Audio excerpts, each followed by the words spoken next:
Hi there, welcome back to another Move Through May with us here at Yoga Born in Sturchley in Birmingham. My name is Hannah, I am one of the yoga teachers here at Sturchley, and today we are going to be exploring the asana known as crow pose. Now the Sanskrit word for crow pose is Kakasana. Now you might be listening to that thinking, Kakasana, I've never heard of the term Kakasana. You might have heard it being called by a different word. So it is sometimes referred to as Bakasana rather than Kakasana.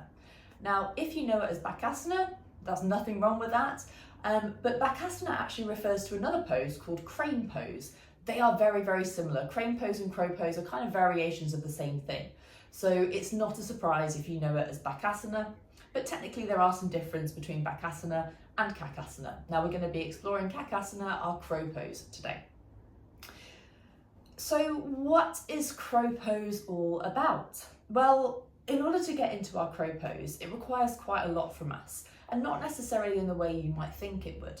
So being an arm balance, a lot of people say to me, oh, I don't think I've got the upper body strength for that.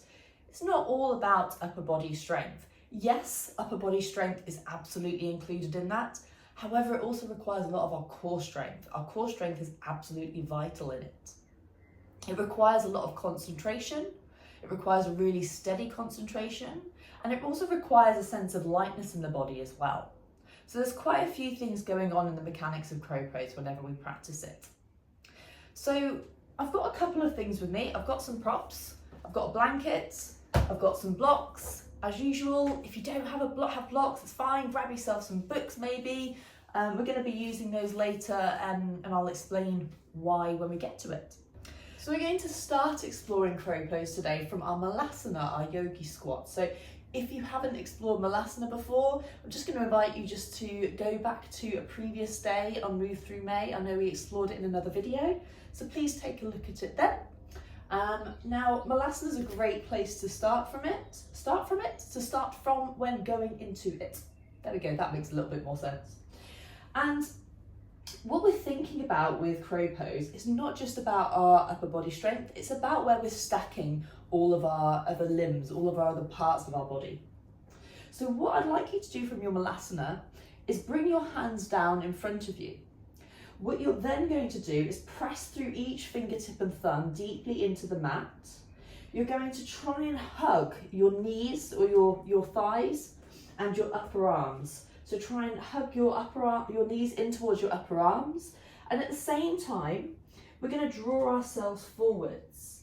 So I think people quite often sometimes think of it as drawing themselves, lifting up before they draw themselves forwards. But first of all, we want to draw ourselves forwards. Now, as you draw yourself forwards, think about chaturanga arms. And again, there's another video on chaturanga. For chaturanga arms, we're going to keep our elbows nice and tight, tucked in. And as we draw ourselves forwards, take your gaze forwards as well. When you reach a point of no return, you'll notice it because you start to automatically come up on your toes. Maybe one foot comes up off the mat, maybe two.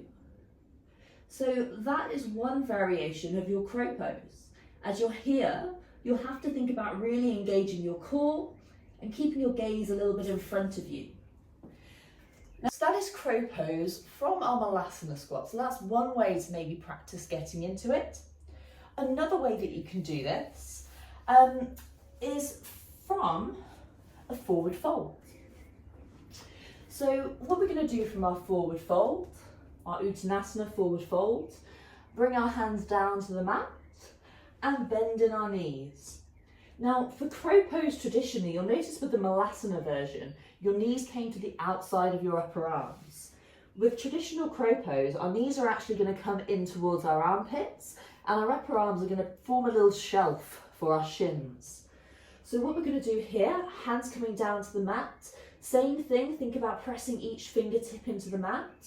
We're going to bend in the elbows and bend in the knees, and you'll notice that automatically as I do that, my knees come in towards my upper arms, and my upper arms form that little shelf for my shins. My hips are automatically up in the air here. So when we're thinking about crow pose, we want to think about stacking our hips up above our wrists. So our hips are going to come up high. And I think that's sometimes where people kind of fall over, literally, because they sometimes think about trying to access crow pose from here, and it's really hard to get your balance. You need to get your hips up as high as you possibly can.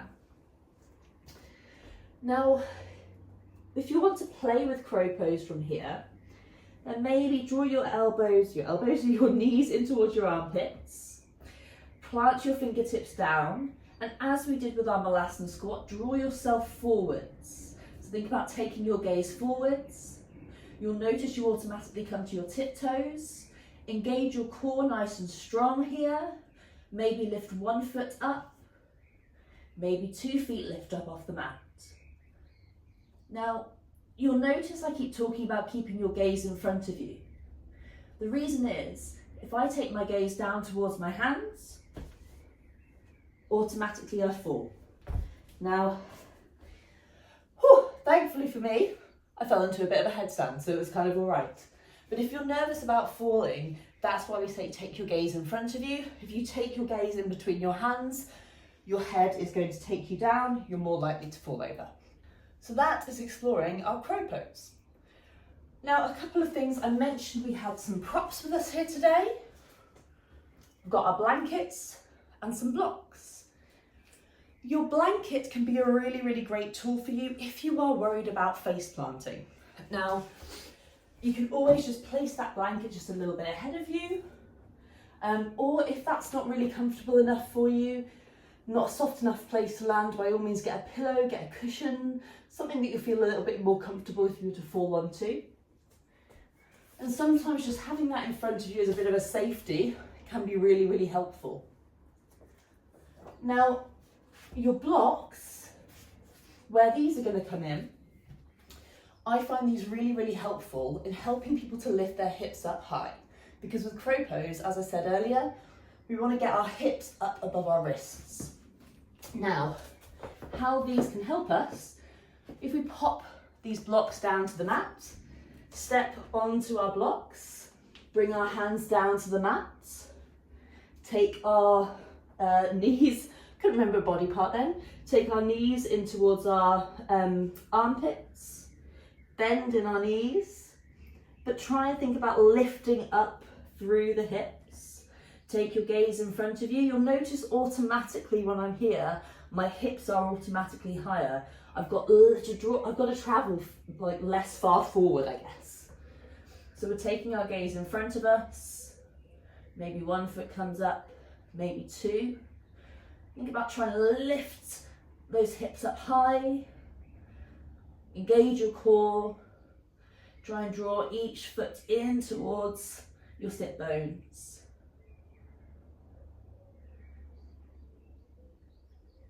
And then after some breathing here, settle yourself back down.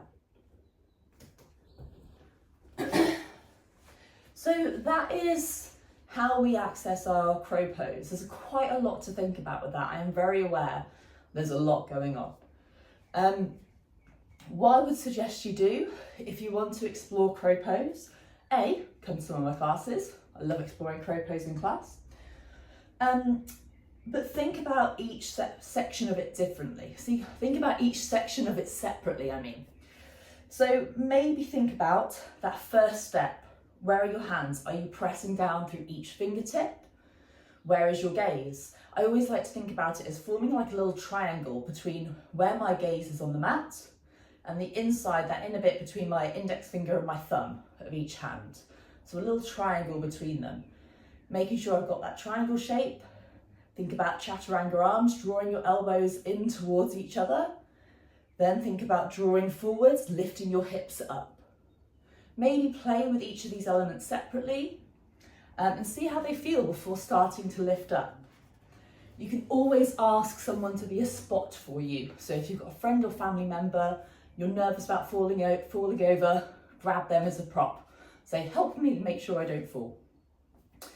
So that is our crow pose today. It's been lovely sharing this time with you today. I hope you have a wonderful rest of your day. If you found this video useful, please give it a like. If you've got any questions about crow pose, please pop them down in the comments below. And if you'd like to see more content like this, please do subscribe to our channel or come and see us in person in Sturchley. I'd love to see you on the yoga mat. Lovely to see you. Have a great day. Bye.